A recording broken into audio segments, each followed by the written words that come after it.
अब क्योंकि 5th round के लिए 5 पोकेमॉन ट्रेनर्स बचे हुए थे और एक पोकेमॉन ट्रेनर को एलिमिनेट करना जरूरी था, इसलिए सारे पोकेमॉन फैंस को 3 ऑप्शन दिए जाते हैं, जिनमें से तीसरे ऑप्शन को सिलेक्ट कर लिया जाता है।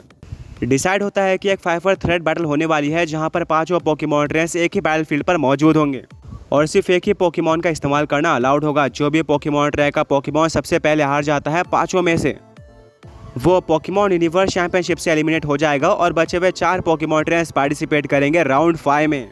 ऐश और उसके फ्रेंड डिस्कस कर रहे होते हैं कि ऐश को कौन से पोकेमॉन का इस्तेमाल करना चाहिए। वहां पर लाइट और ओरिजिनल वर्ल्ड के पोकेमॉन ट्रेनर्स भी मौजूद थे, जो कि एलिमिनेट हो चुके थे, बट वो ऐश की मदद करना चाहते थे इस 5 थ्रेड राउंड में। यहाँ पर काफ़ी सारे पोकेमॉन्स का नाम लिया जाता है, जैसे कि ड्रैकोनोस, एरोड्रेक, आर्सियस, रेक्वाजा, म्यूथ्री एंड इवन ज़ेराशियल। यहाँ पर ऑरैक का नाम भी काफ़ी आगे था, बट फिर लास्ट में डिसाइड होता है कि ऑरैक को यूज़ करना सही नहीं है। अगेन रीज़न सेम था, ऑरैक डेफिनेटली एक स्ट्रॉन्ग पोकेमॉन है, बट रिस्क लेना सही नहीं है इतने बड़े स्टेज पर।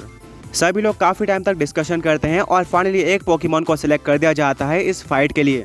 फाइनली वो दिन आ चुका था जब 5 थ्रेड बैटल होने वाली थी। सारे पोकेमॉन फैंस स्टेडियम में इकट्ठा हो गए थे। पोकेमॉन ट्रेनर्स भी अपने अपने रूम में इकट्ठा हो जाते हैं। सारे रूम्स के अंदर सिर्फ और सिर्फ एक पोकेमॉन ट्रेनर बचे थे, या फिर रूम खाली होता है। बस एट्रो पोकेमॉन वर्ल्ड का इकलौता ऐसा रूम था जहां पर 2 पोकेमॉन ट्रेनर्स बचे थे। कमेंटेटर कहता है, आप सभी का दोबारा से स्वागत है पोकेमॉन यूनिवर्स चैंपियनशिप के राउंड 5 के सिलेक्शन में।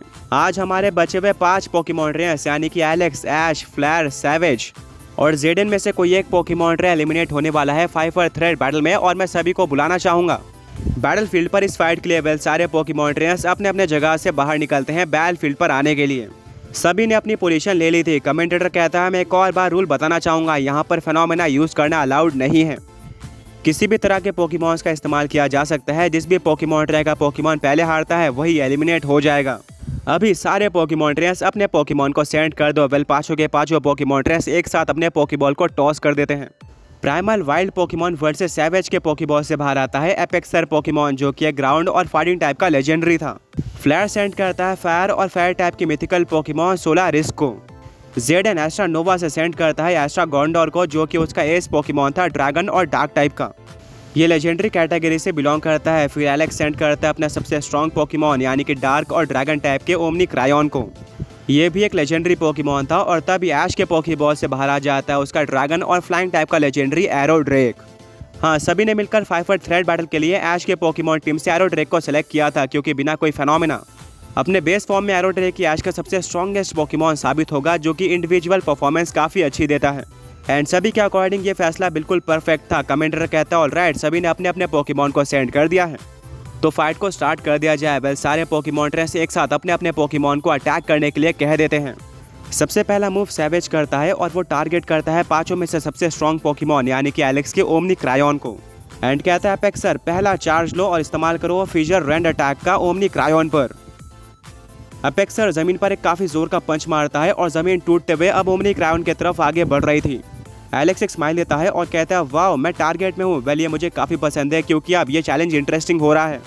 वो काफ़ी चिल लग रहा होता है और कहता है, ओमनी क्रायोन, अभी इस्तेमाल करो डायमेंशन ड्रिफ्ट अटैक का। अचानक से ओमनी क्रायोन वैनिश हो जाता है और एक अलग ही डायमेंशन पे चले जाता है, जिससे उसको अटैक का डैमेज नहीं पड़ता। एंड इससे ऐश को एक मौका दिखता है एपेक्सर के ऊपर अटैक करने का। वो कहता है, एरोड्रेक, अभी स्काई श्रेडर का इस्तेमाल करो एपेक्सर पर। एपेक्सर का फोकस ओमनी क्रायोन की तरफ होता है, वहीं पर एरोड्रेक स्काई श्रेडर का इस्तेमाल करता है आसमान से। एरोड्रेक अपने शार्प विंग्स का इस्तेमाल करके पीछे से एपेक्सर के ऊपर अटैक कर देता है, जिससे उसको हैवी डैमेज पड़ता है। एंड अब सभी को पता चल चुका था कि किस पोकेमॉन को टारगेट करना है। यहाँ पर एपेक्सर ऑलरेडी पीछे हो चुका था फाइट में। पहले तो सबका यही टारगेट था कि वो ओमनी क्रायोन को एलिमिनेट करने वाले हैं, बट अब सबका टारगेट शिफ्ट हो चुका था। जेडन कहता है, एस्ट्रा गोंडन, अभी एपेक्सर के ऊपर लॉक करो और इस्तेमाल करो सिंगुलैरिटी रप्चर अटैक का।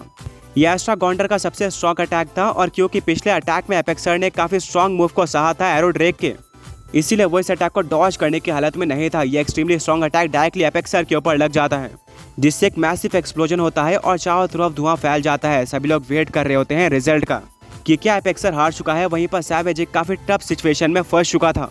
उसको समझ में नहीं आ रहा था कि यहाँ पर क्या करना चाहिए, क्योंकि सारे पोकेमॉन ट्रेनर्स उसके ही पोकेमॉन को टारगेट कर रहे थे। धीरे धीरे करके स्मोक पूरी तरह से हट जाता है और देखने को मिलता है कि एपेक्सर एक्सट्रीमली वीक हो चुका है, क्योंकि अभी अभी उसके ऊपर 2 हद से ज्यादा स्ट्रॉन्ग अटैक लगे थे और तब एक तीसरा अटैक भी लग जाता है। ये था फ्लेयर के एस पोकेमॉन यानी कि सोलारिस का प्रिज्मेटिक रे अटैक, जो कि डायरेक्टली लगता है हेड पर एपेक्सर के। जिससे एपेक्सर जमीन पर गिर जाता है और अब ऐसा लग रहा था कि एपेक्सर आगे फाइट नहीं कर सकता है। पर फिर भी एक डाउट होता है जिसको अगले ही पल एलेक्स फिनिश कर देता है। वो कहता है ओमनिक्रॉन अभी फिनिश करो बैटल को क्वांटम ब्लास्ट के साथ। ओमनिक्रॉन जो कि दूसरे डायमेंशन में चला गया था वो अब रियलिटी में वापस आ जाता है और एक काफी स्ट्रॉन्ग अटैक को चार्ज करके अनलीश कर देता है। एक क्वांटम की बीम अब एपेक्सर की तरफ बढ़ रही होती है। सैवेज काफी शॉक हो जाता है और कहता है कि एपेक्सर इस अटैक को डॉज करने की कोशिश करो। आगे बढ़ने से पहले पिछले पोकी क्विज के विनर्स ये रहे। एंड आज का क्वेश्चन ये है कि आपको आपके स्क्रीन पर दिए हुए पोकेमॉन का नाम गेस करना है। एलेक्स कहता है कि सैवेज तुमने मेरे पोकेमॉन को टारगेट करके काफी बड़ी गलती कर दी है और अब इसका बदला तो मैं लेकर रहूंगा।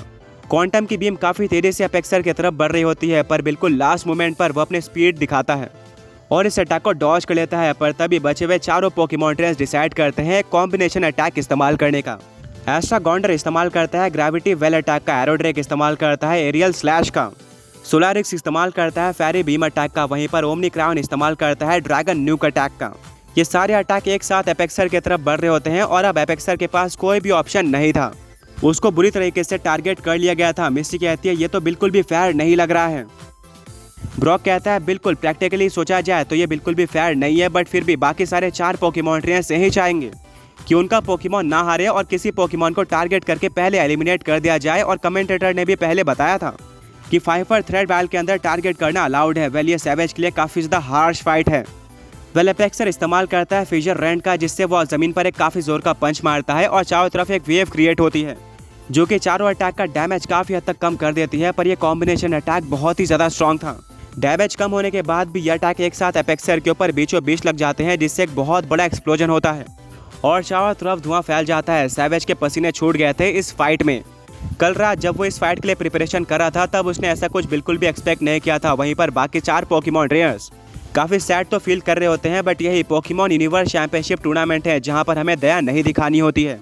एलेक्स कहता है गुड बाय सैवेज, तुम्हें पहला अटैक मेरे पोकेमॉन के ऊपर इस्तेमाल नहीं करना चाहिए था। अब रिजल्ट तुम्हारे सामने है। धीरे धीरे करके पूरा स्मोक हटना स्टार्ट होता है और हमें देखने को मिलता है कि एपेक्सर जमीन पर गिरा हुआ है। सैवेज कहता है एपेक्सर नहीं, ऐसा नहीं हो सकता। वह एपेक्सर को बुलाने की कोशिश करता है पर एपेक्सर कोई भी रिस्पॉन्स नहीं देता है।